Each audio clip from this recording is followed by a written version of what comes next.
सडाक-अर्जुनी तालुक्यात रेतीचा अवैध उपसा सुरूच, वन्यजीव व महसूल विभागाचे दुर्लक्ष। सडाक-अर्जुनी तालुक्यातील पांढरी रेंगेपार मालेजुंगा या परिसरात रेतीचा मोठ्या प्रमाणात अवैध उपसा सुरू असून मोठ्या प्रमाणात साठवण केली जात आहे। मात्र याकडे वन्यजीव व महसूल विभाग दुर्लक्ष करीत असल्याचे दिसून येत आहे।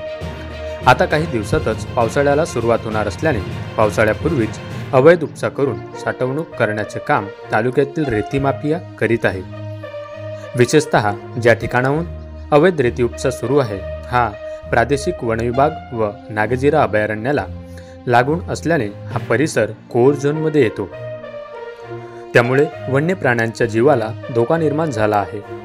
लाखो रुपयांचा महसूल डुबत असूनही अधिकारी कर्मचाऱ्यांचे याकडे मात्र दुर्लक्ष होताना दिसून येत आहे आणि कोणतीच कारवाई या ठिकाणी होताना दिसून येत नाही। एकीकडे वन्य प्राण्यांच्या जीवाला धोका असून दुसरीकडे रस्त्याचे बेहाल होत आहे।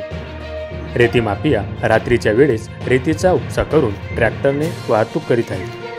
अनेक वेळा राष्ट्रीय महामार्गावरून सुद्धा रात्रीच्या वेळेस मोठ्या वेगाने रेतीचे ट्रॅक्टर जाताना दिसतात। मात्र याकडे कुणीही लक्ष देत नाही आणि कारवाई करत नसल्याने रेती माफिया रात्रीच्या वेळेस सक्रिय असतात। रेंगेपार नाल्याची रेती पांढरी डुंडा मालेजुंगा कोसमतुंडी मुरपार राम या परिसरात अधिक दराने रेतीची विक्री करण्यात येत आहे।